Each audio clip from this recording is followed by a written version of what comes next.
दोस्तों, क्या आप जानते हैं कि अफ्रीका के इस हिस्से से पानी बिल्कुल सूख चुका है और यहाँ रहने वाले लोग अब बिना पानी के बेहाल हो गए हैं। वहीं अफ्रीका में ही एक देश ऐसा भी है जहाँ भुखमरी इतनी अधिक फैल चुकी है कि वहाँ के लोग मिट्टी की रोटी खाने को मजबूर है। वहीं दूसरी ओर अमेरिका जैसे विकसित देश के टोर्नेडो एली कहे जाने वाले इस हिस्से में रहना अपनी जान के साथ खिलवाड़ करने जैसा ही है, क्योंकि यहाँ आने वाले भयंकर बवंडर अक्सर इंसानों के साथ साथ जानवरों को भी हवा में उड़ा ले जाते हैं। लेकिन उससे भी खतरनाक स्थान है ये, जहाँ रहने वाले लोग हर रोज न जाने कितनी ही सीढ़ियाँ चढ़ते हुए अपने घरों में पहुँचते हैं।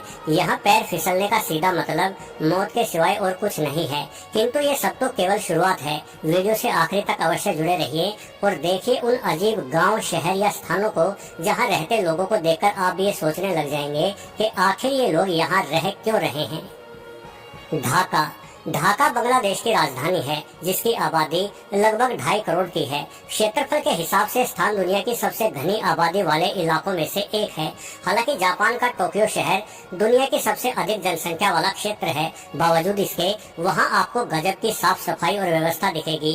किंतु ढाका को देखकर ऐसा लगता है मानो यहाँ के निवासियों को स्वच्छता से किसी प्रकार की कोई जन्मजात दुश्मनी है। ढाका की सड़कें ऐसी है, यहाँ की नदियाँ कुछ ऐसी है और यहाँ का ट्रांसपोर्ट तो कुछ ऐसा है। जी हाँ, ढाका की बस में यदि आपने एक बार सवारी कर ली तो शायद जीवन भर आप बस में ही ना बैठे। इन बसों के ड्राइवर जानबूझकर अपनी बसों को दूसरी बसों में ठोकते रहते हैं। यही कारण है कि ढाका की तमाम बसों में आपको इस तरह की खरोंचें दिखेंगी। ये लोग इन खरोंचों को ठीक भी नहीं कराते, बल्कि अपनी बसों को एक दूसरे के साथ यूं ही टकराते हुए चलते रहते हैं। असल में ढाका में ट्रैफिक नियम नाम की किसी चिड़िया को कोई नहीं जानता। ये दुनिया का सबसे अधिक शोर शराबे वाला शहर भी है, जहां लोग बिना वजह अपनी गाड़ियों में बैठकर हॉर्न बजाते रहते हैं। विश्व स्वास्थ्य संगठन के अनुसार इंसानों के लिए 70 डेसिबल से ऊपर का शोर खतरनाक हो सकता है, परंतु ढाका वाले 120 डेसिबल शोर के साथ जी रहे हैं। कुल मिलाकर ढाका में जीवन जीना युद्ध लड़ने के ही समान कठिन काम है।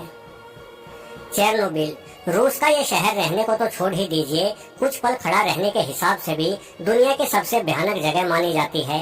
किसी जमाने में चेरनोबिल की जनसंख्या 50,000 इंसानों की हुआ करती थी, लेकिन अब यहाँ कोई भी नहीं रहता। दरअसल वर्ष 1986 के दौरान चेरनोबिल शहर के बिजली बनाने वाले संयंत्र में भयंकर परमाणु दुर्घटना हुई थी, जिस वजह से न सिर्फ रूस अपितु यूरोप के कई देशों तक परमाणु रेडिएशन फैल गया था। रूसी सरकार ने तुरंत लोगों को यह जगह छोड़ देने के आदेश दिए और आज लगभग 40 वर्षों से चेरनोबिल पूरी तरह से खाली पड़ा है। इस शहर में इतना अधिक रेडिएशन फैला हुआ है कि बीच बीच में जांच करने हेतु जब भी वैज्ञानिकों का चेरनोबिल में आना हुआ है तो वो वैज्ञानिक बाद में बीमार होकर मारे गए हैं। चेरनोबिल शहर के रेडिएशन की घातकता को समझने के लिए जरा इस तस्वीर पर नजर डालिए। ये तस्वीर एक परमाणु मलबे की है, लेकिन इस मलबे के ठीक सामने आपको एक भूत जैसी आकृति दिखाई दे रही होगी। दरअसल ये भूत एक जीता जागता इंसान है और ये तस्वीर इसलिए ऐसी आई है क्योंकि हवा में फैला रेडिएशन कैमरे पर पड़ते प्रकाश तक को प्रभावित कर रहा है।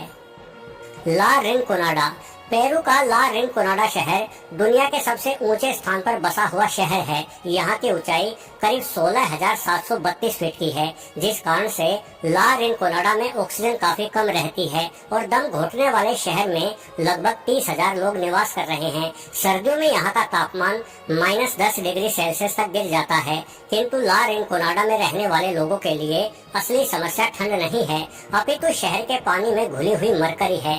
गंदगी से भरे ला रिनकोनाडा शहर में सोने की कई खदान है और यहाँ मौजूद सोने की सफाई के दौरान ही ये घातक मरकरी उत्पन्न हो रही है। वस्तुतः सोना एवं मरकरी एक साथ ही भूमि में पाए जाते हैं। इस मरकरी मिले सोने को तेज आंच पर गर्म किया जाता है, जिस कारण मरकरी भाप बनकर उड़ जाती है और शुद्ध सोना बचा रह जाता है। लेकिन भाप बनकर उड़ी मरकरी बाद में ठंडी होकर फिर से ला रिनकोनाडा की हवा और पानी में घुल रही है, जिस वजह से यहाँ रहने वाले लोग कम उम्र में ही बीमार होकर मारे जाते हैं। लेकिन फिर भी सोने का लालच यहाँ के निवासियों को यह शहर छोड़ने नहीं दे रहा है। हेती, हेती कैरिबियन में एक छोटा सा देश है और इसे दुनिया के सबसे गरीब देशों में से एक माना जाता है। यहाँ के लोगों का जीवन बेहद ही कठिन है। इस देश में अपराध अपने चरम पर है। हेती की राजधानी पोर्ट ऑफ प्रिंस पूर्ण रूप से गुंडे बदमाशों के कब्जे में है, जो शहर के किसी भी व्यक्ति के साथ लूटपाट कर सकते हैं या उसे मार भी सकते हैं, लेकिन उन बदमाशों को कभी कोई सजा नहीं मिलती। आपको शायद यकीन आए, किंतु हेती में इतनी गरीबी है कि यहाँ के लोग कीचड़ में नमक मिलाकर मिट्टी की रोटियां भी बनाते हैं और ऐसी मिट्टी की रोटियां खाने को ये लोग मजबूर हैं। सिर्फ इतना ही नहीं, बल्कि भूकंप और तूफान जैसी समस्याएं भी इस देश में हद से अधिक है। वर्ष 2010 में आए विनाशकारी भूकंप ने हेती में हजारों लोगों की जानें ले ली थी और लाखों को बेघर कर दिया था। हेती में बिजली, पानी और स्वास्थ्य जैसी बुनियादी सुविधाओं की भारी कमी है। इस देश के सबसे प्रमुख इलाकों में भी मुश्किल से 7 से 8 घंटों तक ही बिजली आती है। हालांकि दुनिया भर के अंतर्राष्ट्रीय समुदाय हेती की मदद के लिए लगातार आगे आते रहते हैं, परंतु यहाँ की भ्रष्ट सरकार हेती में कोई सुधार चाहती ही नहीं है। चाड लेक। चाड झील अफ्रीका में स्थित एक मीठे पानी की झील है। यह झील नाइजीरिया, नाइजर, चाड और कैमरून जैसे देशों के 2 करोड़ से अधिक लोगों की पीने के पानी की आवश्यकताओं को पूरी करती है। यानी सूखे इलाके में इन तमाम देशों के पास चाड लेक ही जल का इकलौता स्रोत है। यही वजह है कि इस लेक के जल बंटवारे की वजह से इन देशों में अक्सर लड़ाई झगड़े होते रहते हैं और इन्हीं लड़ाई झगड़ों ने इन तमाम देशों के नागरिकों का जीना हराम कर रखा है। यानी ये तमाम देश रहने के हिसाब से दुनिया का सबसे खराब स्थान बन चुके हैं। ऊपर से समस्या ये है कि चाड लेक लगातार सूख रही है। पिछले 50 वर्षों के दौरान इस झील के पानी का करीब 90% हिस्सा सूख चुका है।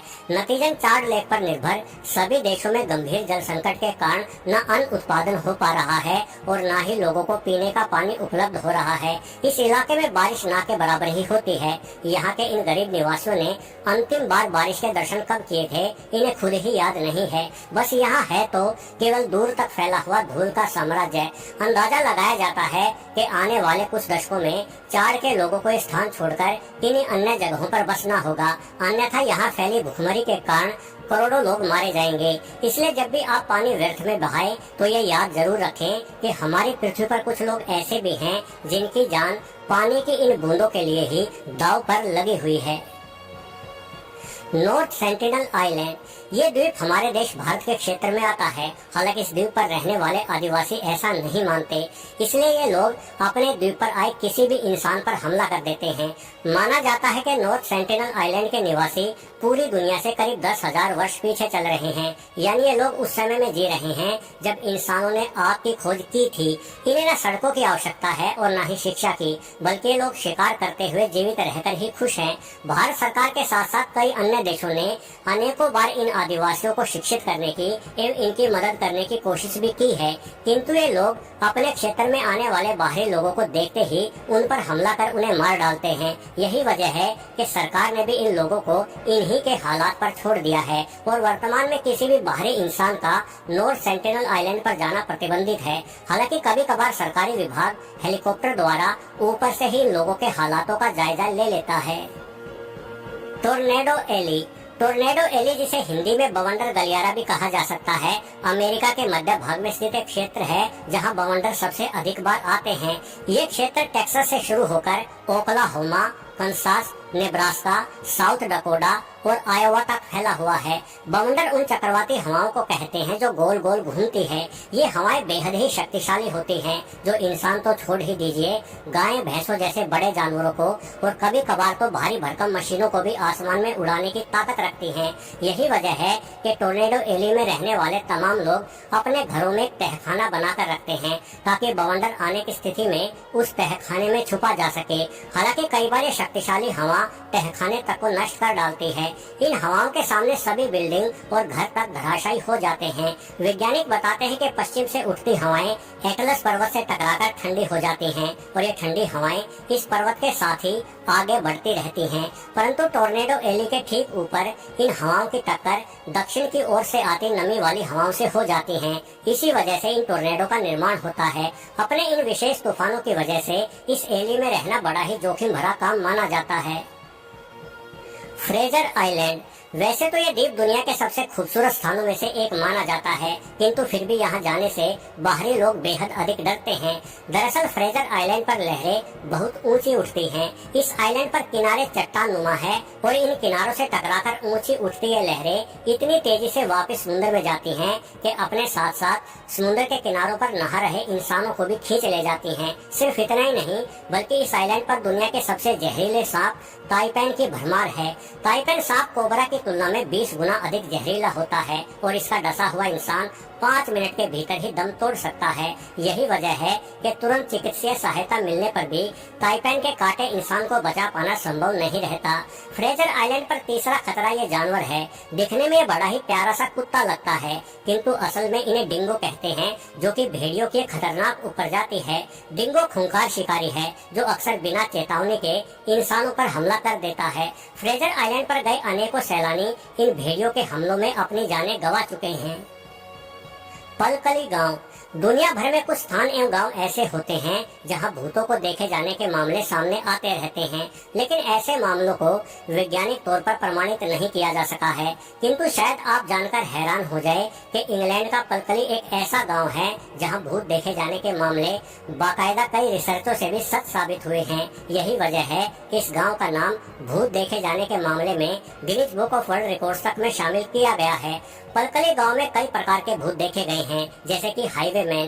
कहा जाता है कि ये भूत एक खोखले पेड़ में निवास करता है। ये पेड़ गांव से निकले मुख्य हाईवे पर स्थित है।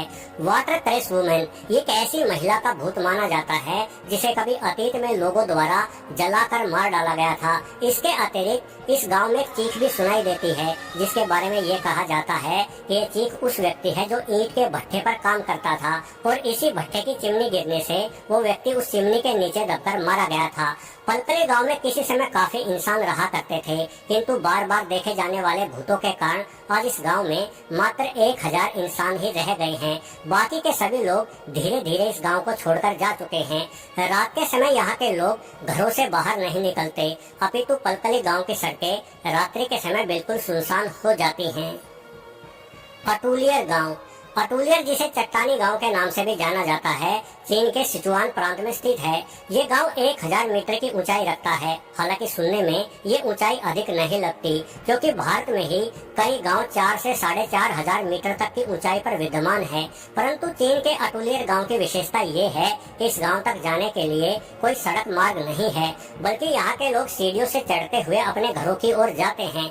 अटूलियर का इतिहास 200 वर्ष पुराना है। ये गाँव पर्यटकों के आकर्षण का केंद्र है। लोग अनेकों सीढ़ियां चढ़कर इस गांव को देखने आते हैं। गांव में करीब 80 घर हैं और ये सभी घर अलग अलग ऊंचाई पर स्थित हैं। अटूलियर गांव पहुंचने के लिए जो सीढ़ियां बनाई गई हैं, वो साधारण बांस की सीढ़ियां हैं। हालांकि वर्तमान में सुरक्षा को ध्यान में रखते हुए इन सीढ़ियों पर कहीं कहीं लोहे की रोड आदि का भी इस्तेमाल किया गया है। परंतु आज भी यदि ये सीढ़ियां कहीं से टूट जाए तो इनकी मरम्मत के लिए मुख्य तौर पर बांस ही लगाया जाता है। कई स्थानों पर ये सीढ़ियां बिल्कुल ही खड़ी हैं और इन पर पैर फिसलने का सीधा मतलब हजारों फीट गहराई में गिर जाना है। बावजूद इसके अटूलियर गाँव के निवासी अपनी पीठ पर भारी सामान लादकर भी अपने घरों की ओर जाते हुए दिखाई दे जाते हैं और ये सब दिखने में बड़ा ही जोखिम भरा लगता है।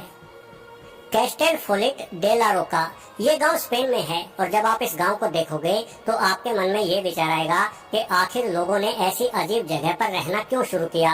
दरअसल कैस्टेल फोलिटा डे रोका एक ऊंचे चट्टान पर बसाया गया गांव है, जो दिखने में लगता तो काफी खूबसूरत है, किंतु यहाँ खिड़की खोलते ही सामने बेहद अधिक गहराई देखने को मिलेगी। इस गाँव के ठीक साथ में एक नदी भी बहती है जो उस चट्टान से सट कर निकलती है, जिस चट्टान पर कैस्टल फोलिटा डे ला रोका गाँव बसा हुआ है। जाहिर है कि इस अनोखे गाँव में सैलानी बड़े पैमाने पर आते ही होंगे और उन्हीं सैलानियों के जरिए इस गांव में रहने वाले 1000 निवासियों की जीविका चल रही है। कैस्टल फोलिटा डे ला रोका एक प्राचीन गांव माना जाता है। वैज्ञानिक परीक्षण बताते हैं कि जिस चट्टान पर यह गांव बसा हुआ है वो चट्टान कभी ज्वालामुखी उगला करती थी और शायद प्राचीन लोगों ने नदी में आती बाढ़ या जंगली जानवरों से खुद का बचाव करने के लिए ही इस ऊंचे स्थान पर रहना शुरू किया होगा। वैसे गांव के इस ऊंचे स्थान पर बसने के कारण चाहे कुछ भी रहे हों, किंतु वर्तमान में कैस्टल फोलिटा डे ला रोका गांव फोटोग्राफरों की पहली पसंद बना हुआ है। मकोको, मैंने अपनी पिछली कई वीडियो में आपको पानी पर बसे खूबसूरत शहर या गांव दिखाए हैं, तो चलिए अब एक बार फिर से एक ऐसे गांव के दर्शन कर लीजिए जो पानी पर तो बसा हुआ है, लेकिन वो पानी किसी नदी का नहीं अपितु गंदे नाले का है। ये बदबूदार गांव नाइजीरिया में मौजूद है और इसका नाम है मकोको। बताया जाता है कि कोई बाहरी इंसान मकोको के पास से होकर भी नहीं गुजर सकता, क्योंकि यहाँ से उठती बुरी बदबू बर्दाश्त ही नहीं होती। बावजूद इसके गरीब नाइजीरियन लोग इस गांव में रहने को मजबूर हैं।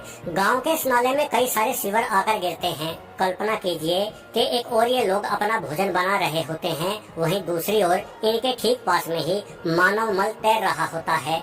मकोको एक बड़ा गांव है। यहाँ की आबादी लाखों में बताई जाती है। अपने गांव से बाहर आने जाने के लिए यहाँ के निवासी नाव का इस्तेमाल करते हैं। वैसे कभी कभार ये तैरकर भी इस नाले को पार कर लेते हैं। अब चूंकि ये लोग पीढ़ियों से यहाँ रह रहे हैं, इसलिए इस नाले से इन्हें कोई दुर्गंध नहीं आती। मेरे ख्याल से तो मकोको के निवासी दुर्गंध के इतने आदी हो चुके होंगे कि यदि इन्हें कहीं साफ सुथरी जगह रहने को दे दी जाए तो ये लोग बीमार ही हो जाएंगे। खैर ये देखकर तो बहुत बुरा लगता ही है कि एक और जहाँ कुछ लोग खूब ऐशो आराम से रहते हैं, वहीं दूसरी ओर मकोको के गरीब लोग इतनी खराब हालात में रहने को मजबूर हैं। आशा करते हैं कि एक रोज इन बेचारों के दिन भी बदलेंगे और इन लोगों की आने वाली पीढ़ियां किसी साफ सुथरी जगह पर निवास कर पाएगी। फिलहाल मुझे इजाजत दीजिए। ये वीडियो आपको अच्छा लगा हो तो इसे लाइक करना बिल्कुल भी ना भूलें और पहली बार इस चैनल पर आना हुआ हो तो सब्सक्राइब बटन भी अवश्य दबाते जाएं। धन्यवाद।